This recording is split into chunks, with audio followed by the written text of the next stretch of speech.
Hey guys, it's Tuesday again. We're here for another Teardown Tuesday, and here we've got one of our 5.3 liter aluminum block Gen 4 cores that we use for sleeving. It's one of only two casting numbers that's compatible, where the main difference is going to be that there's aluminum all the way through this area between the two sleeves. There's no coolant passageway between there, so that's going to allow us to be able to put the larger sleeves in. So we get about a bajillion of these things a week, and I'm just going to tear through this one and see what we find. Everything looks pretty healthy on it, pretty just normal core, but let's see what we find. So this is the first motor on our channel that we've featured that has cylinder deactivation, which is GM's way of improving the efficiency of these engines. It allows the engine to run on 4 cylinders instead of 8 at very light loads, part throttle, cruising on the freeway, and things like that. It's known to be a huge failure point with these Gen 4 and 5 engines. So when we pull this, that could be very well a reason that this motor failed.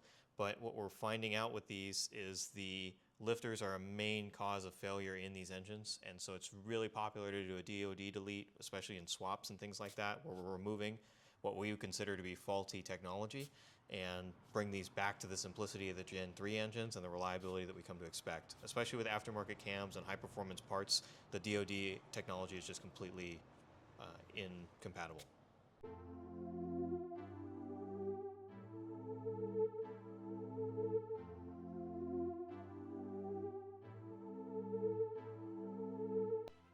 I'm going to go ahead and take the cover off this oil pump, see if we find any damage.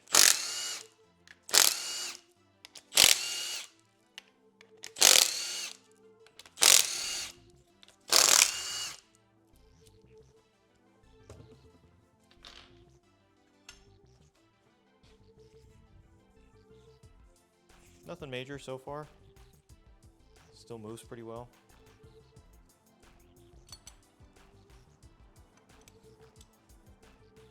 Seen some grooves, nothing crazy. I don't see any real significant damage to that.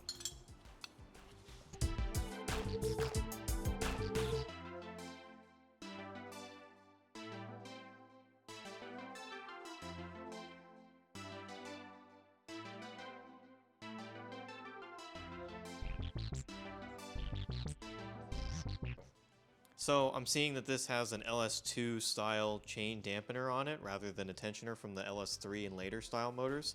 That's going to tell me this is from a 2005-2006 era motor where they use these dampener styles. This is a really common upgrade on these later motors because the tensioners tend to fail, and we like to use the dampeners. Has a lot less moving parts and nothing that can break or cause an issue. So we'll typically upgrade these when we're doing a high performance cam or high performance motor.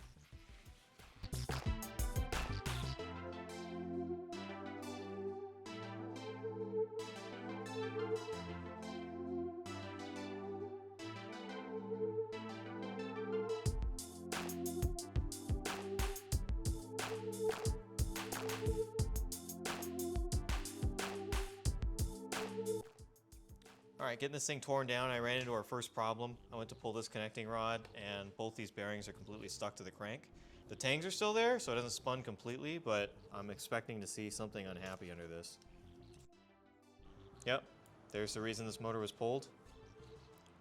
This bearing had a issue with it, where it didn't have any oil for whatever reason, and we're seeing a failure. So it hasn't destroyed the crank yet. They pulled this out just in time, but it's probably a low oil pressure or something like that that caused them to pull this out in the first place, and that's going to be the reason this core came to us.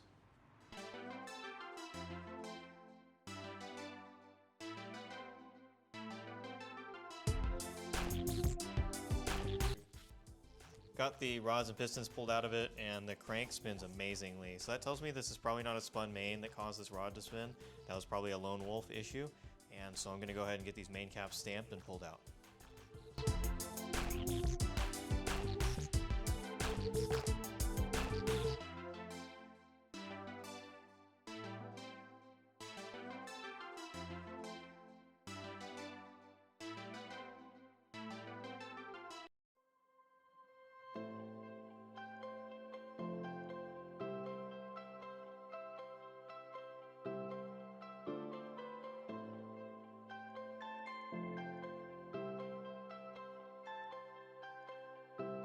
So we got the motor all the way torn down. The only real issue we saw was that one spun rod bearing, or about to spin rod bearing, on this cylinder here. and everything else on this block looks amazing. The main bearings look super clean, the crank spun beautifully, the crank looks great except for that one journal. The cross hatching is still there, so all these bores look really solid. Let me get a light in there so you can see. Very, very minimal wear. I mean, this is probably a 150,000 mile motor if I had to guess. They look like they did an okay job on oil changes. I've definitely seen worse. I've also definitely seen better. And the one thing I will highlight is that we figured out this motor came out of something like a Trailblazer SS or a like Saab had a version of it, because there's a plug where the dipstick would normally go, and those two SUVs use an oil pan for the all-wheel drive system that has the dipstick in the pan. So you can see this is plugged. I can't put my pick through it. On any other block, that's not going to be plugged. So that tells us kind of what this was, as well as the 24X reluctor wheel and that timing chain tensioner told us it's like a 2005, 2006 Trailblazer SS or Saab. I think it's like a 9-37X or some weird, I don't know, it's a Saab. And the motor otherwise looks really good. So this is going to be a fantastic core for us to start with. The outside of the block looks pretty decent. Cross hatching's all there. Nothing looks like it was super overheated, super damaged. So looks like we're going to have a pretty quick, easy use of this core. Well, this one wasn't super eventful, but we found a failure, which is always nice. It tells us why this core came to us. And for us, most of that stuff goes in the junk anyway, because we're just looking for this block to sleeve. So for us, that kind of stuff is water under the bridge, but it goes to show that that block, this thing spun beautifully by hand. The crank spun really well. Everything looked great. I didn't see any outward sign of that issue. Once I was looking at the connecting rods, typically on a spun rod bearing, you'll see the rod will be like a different color than the rest of the rods because it got really hot. This one hadn't spun that badly, so it didn't have any of those outward signs. So that's something where I would have been kind of screwed. If I was looking to rebuild this cheap and just do rings and bearings and, oh, I bought a 100,000 mile motor, you know, we see that kind of stuff all the time. People buy a core, allegedly it's good, it's out of a running car, it's whatever, ran when parked is the famous phrase. So this is something where buyer beware, kind of know what to look for. Maybe it's better to try to take stuff apart before you buy it if that's not even an option, or buy a core that's already been disassembled. But yeah, that's something where this would have gone undetected. If I had just looked at it, just buying it, I would have been like, oh yeah, this thing probably was running fine. So, you know, that's something to look for and be aware of if you're trying to buy something like this. But yeah, nothing too eventful. Just saw the spun rod bearing. Everything else looked really good. And this will be a great one for us to sleeve.